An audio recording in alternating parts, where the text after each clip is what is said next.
عدت کے بیان کے اندر قرآن پاک کی آیت کریمہ ہے، اللہ پاک ارشاد فرماتا ہے یا ایھا النبی اذا طلقتم النساء فطلقوهن لعدتهن واحصوا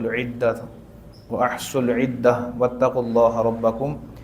لا تخرجوهن من بيوتهن ولا يخرجن الا ان يأتين بفاحشة مبينة، یعنی اے نبی لوگوں سے فرما دو کہ جب عورتوں کو طلاق دو تو انہیں عدت کے وقت کے لیے طلاق دو اور عدت کا شمار رکھو اور اللہ سے ڈرو جو تمہارا رب ہے۔ نہ عدت میں عورتوں کو ان کے گھروں سے نکالو نہ وہ خود نکلیں مگر یہ کہ کھلی ہوئی بے حیائی کی بات کریں۔ نکاح جب عورت کا زائل ہو جائے یعنی کینسل ہو جائے تو اس کے بعد عورت کا آگے مزید نکاح کرنے سے رکا رہنا اسے کہتے ہیں عدت۔ جتنے زمانے تک وہ انتظار کرے گی وہ سارا عدت کا زمانہ ہوگا۔ تو عدت کی بیسک طور پر دو قسمیں بنتی ہیں، ایک ہے جن عورتوں کو پریگننسی ہو چکی ہے ان کی عدت، اور جن عورتوں کی ابھی پریگننسی نہیں ہوئی ان کی عدت۔ تو جس عورت کے پیٹ میں بچہ ہے، حاملہ ہے، تو اس کی عدت یہ ہے کہ وہ جب تک اس کا بیٹا یا بیٹی جو ہے وہ ہو نہ جائے اس وقت تک اس کی عدت کنٹینیو رہے گی، چاہے وہ عورت آزاد ہے یا لونڈی ہے جیسے پرانے وقتوں میں لونڈیاں ہوتی تھیں، یا وہ کیا کہتے ہیں کتابیہ ہے یا مسلمان ہے، جو بھی ہے، یا اس کا شوہر فوت ہوا ہے یا شوہر زندہ ہے۔ جو اگر عورت پریگننٹ ہے تو جب تک اس کی پریگننسی کلیئر نہ ہو جائے اس وقت تک اس کی عدت کلیئر نہیں، اس کا کوئی ایک مخصوص وقت نہیں ہے۔ اور حمل کی کم از کم مدت ہوتی ہے 6 ماہ، 6 ماہ سے کم کا حمل نہیں ہوتا، اور زیادہ سے زیادہ حمل کی مدت ہوتی ہے 2 سال، یعنی کہ بچہ اگر ہوگا تو وہ 6 ماہ سے لے کر 2 سال کے اندر تک ہو جائے گا۔ عام طور پہ ہمارے ہاں 8 اور 9 ماہ کے اندر ہو جاتے ہیں، اس سے پہلے بھی جاتے ہیں، تو خیر یہ مختلف جو ہے وہ حساب ہوتے ہیں۔ اب جس عورت کو پریگننسی نہیں ابھی تک اس کی شو ہوئی تو پھر دیکھا جائے گا کہ کیا وہ عورت اس کا شوہر فوت ہوا ہے تو اس وقت اس کی عدت شمار کی جائے گی 4 ماہ 10 دن، 4 ماہ 10 دن، 4 ماہ 10 دن کی یوں حساب لگایا جائے گا۔ اگر چاند کی تاریخ کی پہلی تاریخ ہے، چاند کی پہلی تاریخ ہے تو پھر کنٹینیو 4 ماہ کاؤنٹ کیے جائیں گے، چاہے وہ 29 کا ہو یا 30 کا ہو، اور جب چوتھا ماہ مکمل ہو جائے اس کے بعد 10 دن اور اس میں ایڈ کیے جائیں گے۔ اور اگر چاند کی تاریخ تھی 1 تاریخ سے علاوہ 2 3 4 5 تو پھر 30 دن کا ایک مہینہ شمار کیا جائے گا۔ اب یہ 130 دن شمار کیے جائیں گے، 4 ماہ کے مطلب ہے 120 دن اور پلس 10 دن یعنی 130 دن، ٹھیک ہے۔ اگر پہلی تاریخ کو شوہر فوت ہوا ہے تو اس وقت عدت شروع ہوگی 4 ماہ کی، چاہے وہ 29 کا ہو یا 30 کا ہو، اسلامی مہینے کا اعتبار ہے، جنوری فروری کا اعتبار نہیں ہے۔ تو اگر وہ 1 تاریخ کے علاوہ تاریخ ہے تو اس وقت 4 ماہ سے مراد وہ 30 دن کا ایک مہینہ مراد ہے، اس کے بعد پھر 10 دن اوپر اور مراد دیے جائیں گے۔ تو جس وقت، جس منٹ، جس سیکنڈ شوہر فوت ہوا تھا اس وقت اگلے 4 ماہ 10 دن کے بعد وہ وقت جب آئے گا تو عدت عورت کی مکمل ہو جائے گی، اب وہ آگے نکاح کر سکتی ہے۔ مثال کے طور پر یکم رمضان کو شوہر فوت ہوتا ہے دن کے 12 بجے، پورے 12 بجے، تو اب 4 ماہ یعنی رمضان، اس کے بعد شوال، اس کے بعد ذوالقعدہ اور اپنا ذوالحجہ، 4 ماہ یہ، اور محرم کے 10 دن، تو یہ عدت اب جا کے 10ویں محرم کو اس کی عدت مکمل ہوگی۔ دوسری عدت وہ ہوتی ہے کہ نہ عورت پریگننٹ ہے نہ اس کا شوہر فوت ہوا ہے۔ تیسری ہے کہ اس عورت کو حیض آتا ہے، مینسز ان کو آتے ہیں، تو اس کے بارے میں شریعت مطہرہ کہتی ہے، قرآن پاک کی آیت ہے والمطلقات یتربصن بانفسہن ثلاثۃ قروء، کہ جن عورتوں کو طلاق ہو چکی ہے وہ اپنے آپ کو 3 قروء تک ٹھہری رکھیں گی اپنے گھروں کے اندر۔ اب سوال ہی پیدا ہوتا ہے کہ قروء کسے کہتے ہیں؟ تو امام اعظم ابو حنیفہ رضی اللہ تعالیٰ عنہ نے احادیث کے پیش نظر اس مسئلے کو کلیئر کر کیا کہ قروء سے مراد وہ حیض ہیں، یعنی جس عورت کو طلاق ہوئی ہے اب اس نے آگے نکاح کرنا ہے کسی اور جگہ پر، تو اس سے پہلے 3 حیض اس کے گزر جائیں، 3 حیض گزر جائیں۔ اگر ابھی چل رہا ہے حیض تو یہ نہیں ہوگا، جیسے مثال کے طور پر عورت کو 10 دن تک کے حیض آتے ہیں، ٹھیک ہے، 7ویں دن اس کو طلاق ہو گئی تو یہ 3 دن جب گزریں گے اس کے بعد باقی کے ایام آئیں گے، پھر اس کے بعد جب حیض شروع ہوگا اب یہ پہلا حیض کاؤنٹ ہوگا، پھر دوسرا، پھر تیسرا، تو یہ جب 3 حیض گزر جائیں تو اس گزرنے کے بعد پھر عورت آگے کہیں اور نکاح کر سکتی ہے۔ تو اسی طریقے سے اگر اپنا حیض نہیں تھا چل رہا، اس کے باقی کے ایام چل رہے تھے تو جب پہلا حیض آئے گا تو وہ اس کا اپنا عدت کا پہلا حیض شمار کیا جائے گا۔ لیکن اگر عورت کی عمر اتنی ہو چکی ہے یا اس کو کوئی میڈیکلی پرابلم ہے، اس کو مینسز نہیں آتے، تو پھر اس کی عدت وہی ہوگی 3 مہینے، ٹھیک ہے۔ 3 ماہ سے مطلب مراد ہے کہ 90 دن اس کی جو ہے نا وہ عدت شمار کی جائے گی۔ اور اگر کیا کہتے ہیں وہ عورت لونڈی ہے پرانے دور کے اندر، تو اس کی پھر ہاف ہو جائے گی، یعنی کہ 1.5 ماہ عورت کی عدت ہوگی۔ اور اسی طریقے سے جو 3 حیض گزارنے کی عدت تھی وہ عورتیں ہیں کہ جو آزاد ہیں، اگر لونڈی ہے جیسے پرانے دور میں ہوتی تو پھر 2 حیض جو ہے نا وہ گزارے جائیں گے۔ پھر اس کے بعد جو ہے اللہ کا بھلا کرے، عدت اس وقت ہوگی جب شوہر کا انتقال ہو جائے گا یا پھر نکاح کے بعد خلوت صحیحہ یہ ہوئی ہو، کم از کم خلوت صحیحہ ہوئی ہو۔ اس مسئلے کو ذرا غور سے سنیے گا۔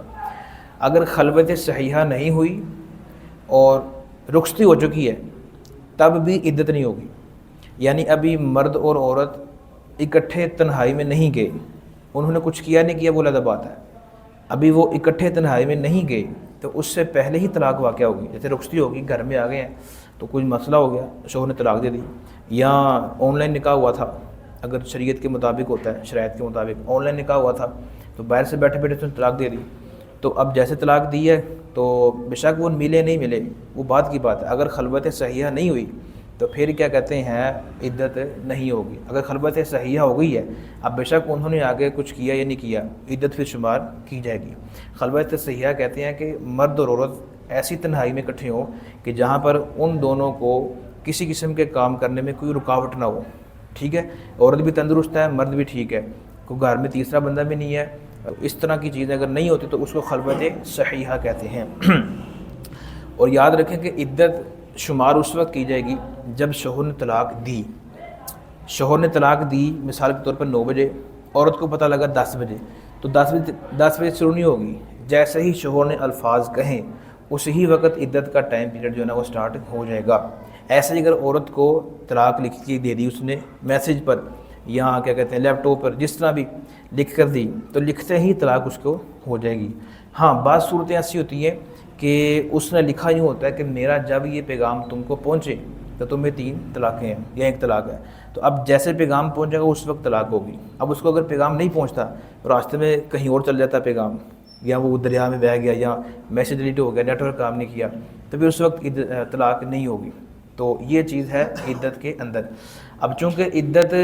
اللہ کا بھی حق ہے اور عورت کا بھی حق ہے، تو لہٰذا کوئی عورت یہ نہیں کہہ سکتی کہ میرا شوہر تو باہر ہے تو میں عدت نہیں گزارتی، ایسا نہیں ہوگا۔ اچھا وہ کہتی ہے کہ ہم نے کچھ نہیں کیا آپس کے اندر، یا وہ کہتی ہے کہ میں پریگننٹ نہیں ہوں، میں کلیئر ہے، سب کچھ ٹھیک ہے، تو عدت تب بھی گزارنی پڑے گی۔ ایسا ہی وراثت جو ہے یہ اللہ کا بھی حق ہے، عورت کا بھی حق ہے، بندے کا یہ نہیں کہ، تو بندہ یہ نہیں کہہ سکتا کہ میں وراثت نہیں دینا چاہتا، بلکہ اس کو دی جائے گی، اس کے بعد وہ بے شک لے یا نہ لے، اگر کسی کو دے دے۔ تو عدت اور وراثت اس طرح اور بھی کچھ مسائل ہیں جو اللہ کا بھی حق ہے اور بندے کا بھی حق ہے۔ یعنی بندہ اگر کہتا ہے کہ میں اپنا حق معاف کرتا ہوں، مجھے یہ چیز نہیں چاہیے، تو پھر بھی اس کو وہ چیز لینی ہی پڑے گی، ایک دفعہ لے لے، اس کے بعد بے شک وہ کسی اور کو تحفہ کر دیں، جو مرضی کر دیں۔ پھر آخری چند مسائل ہیں، وہ یہ ہے کہ عدت کے اندر عورت سوگ مناتی ہے۔ سوگ ہمارے ہاں تو جو مشہور ہے وہ مرنے والے شوہر کی جو ہوتی ہے بیوی، وہ مناتی ہے عدت، حالانکہ جس کو طلاق ہوئی ہے وہ بھی عدت کے اندر ہوتی ہے، اس کے اوپر بھی سوگ جو ہے نا وہ منانا ضروری ہوتا ہے۔ سوگ کا مطلب کیا ہوتا ہے؟ سوگ یہ ہوتا ہے کہ عورت ہر طرح کی زینت جو ہے، بیوٹی، اپنا جو خوبصورتی ہے، ایکسٹرا جو اپلائی کرتی ہے اپنے اوپر، اس کو چھوڑنا پڑے گا۔ جیسے مثال کے طور پر میک اپ کرنا، رنگ برنگے کپڑے پہننا، نیل پالش لگانا، رنگ دار کپڑا پہننا جو ایکسٹرا رنگ دار ہوتا ہے، جس کو ہم فنکشن کے طور پر پہن رہتے ہیں۔ جو گھروں میں سادے کپڑے پہنتے ہیں وہ پہنے گی۔ اور اس کے علاوہ سر میں تیل لگانا، اس کو بھی خوبصورتی کے اندر علماء نے شمار کیا ہے۔ سرما لگانا، کنگھی اس طور پر کرنا کہ یہ جانا شیشے کے آگے بیٹھ کے جیسے کہیں جانا ہے، تو ان سب چیزوں سے ترک کرنا عورت کو یہ لازمی ہے، کیونکہ یہ اس وقت سوگ کے اندر ہے۔ خوشبو لگانا، یہ بھی چیزیں آئیں گی۔ ہاں جو مخصوص بال ہوتے ہیں کاٹنے والے، ان کو تو کاٹے جائیں گے، کیونکہ وہ شریعت کی طرف سے ایک لازمی چیز ہے، تو اس کو ہفتے بعد اس کی باری ہے، 3 دن بعد جب دل کرتا ہے تو وہ اس کو کاٹنے ہی پڑیں گے۔ تو خلاصہ کلام یہ کہ عدت کے اندر عورت جو ہے وہ چونکہ سوگ میں ہوتی ہے، تو لہٰذا ہر طرح کی خوبصورتی عورت بالکل کینسل کرے گی۔ اگر اس کو پرابلم ہوتی ہے کس چیز سے کہ اگر وہ سر میں تیل نہیں لگائے گی تو جوئیں پڑ جاتی ہیں، یا خشکی کا مسئلہ بہت زیادہ پرابلم ہوتی ہے، تو جس چیز کے لیے عذر موجود ہے وہ پھر عورت کر سکتی ہے. جیسے ریشم کا کپڑا پہننا، یہ سر میں جوئیں اگر ہوتی ہیں تو ریشم کا اگر دوپٹہ لیتی ہے عورت، اس سے سر کا مسئلہ حل ہوتا ہے. تو ریشمی لباس خوبصورتی میں آتا ہے، عدت کے دوران عورت نہیں پہنے گی. لیکن اگر اس کو پرابلم ہے، ڈاکٹر نے کہا کہ یہ ریشم کا کپڑا پہنو، تمہارے اسکن کی یہ پرابلم ہے وہ ٹھیک ہو جائے گی، تو اس وقت وہ بندہ وہ عورت جو ہے وہ ریشمی لباس بھی پہن سکتی ہے. اس کے ساتھ ساتھ جس گھر کے اندر یہ میاں بیوی رہتے تھے، اس ہی گھر کے اندر عدت گزارنا یہ ضروری ہے. اس گھر کو چھوڑ کر عورت کہیں بھی جا سکتی نہیں،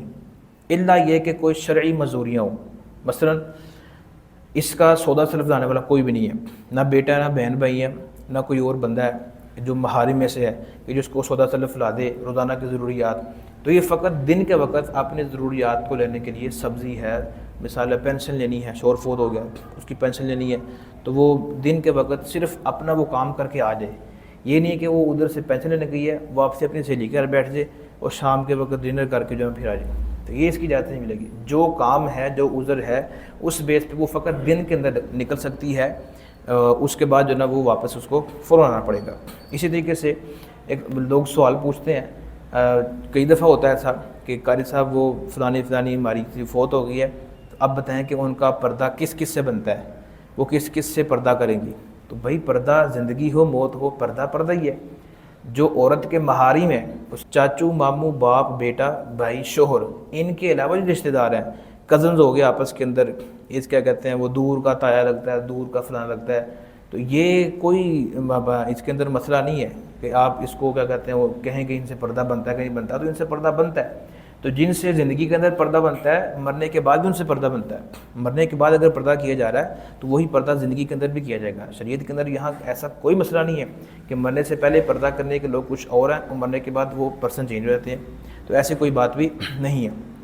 اسی طریقے سے اگر عورت کے پاس 1 مہینے کی 2 مہینے کی جتنا اس کی عدت ہے، راشن پانی گھر میں موجود ہے، لیکن اس کی روٹین ہے، پڑھانے جاتی ہے کہیں، فار ایگزامپل ٹیچر ہے، تو اگر خرچہ پانی موجود ہے تو پھر پڑھانے نہیں چاہیے گی، پھر اس کو اپنے گھر میں وہاں پہ اسٹے کرنا پڑے گا. اسی طریقے سے اگر گھر والے تنگ کرتے ہیں یا اس کا محرم شوہر ہی تھا، باقی اس کے دیور ہیں، جیٹھ ہیں، ٹھیک ہے، اس کے کوئی اور رشتہ دار ہیں جو اس کے محرم نہیں ہیں، اور اس کا خوف ہے اپنی عزت کے اوپر، اور یہ وہاں پہ اپنے آپ کو سیکیور فیل نہیں کر رہی، تو پھر بھی یہ وہاں سے اس جگہ جا سکتی ہے جہاں پر اپنے آپ کو یہ سیکیور فیل کرے. اسی طریقے سے رینٹ پہ تھا مکان، شوہر فوت ہوا ہے تو مالک مکان تنگ کر رہا ہے کہ رینٹ دیں یا خالی کریں، یہ کریں، تو اس وقت بھی عورت وہاں سے نکل سکتی ہے. اسی طریقے سے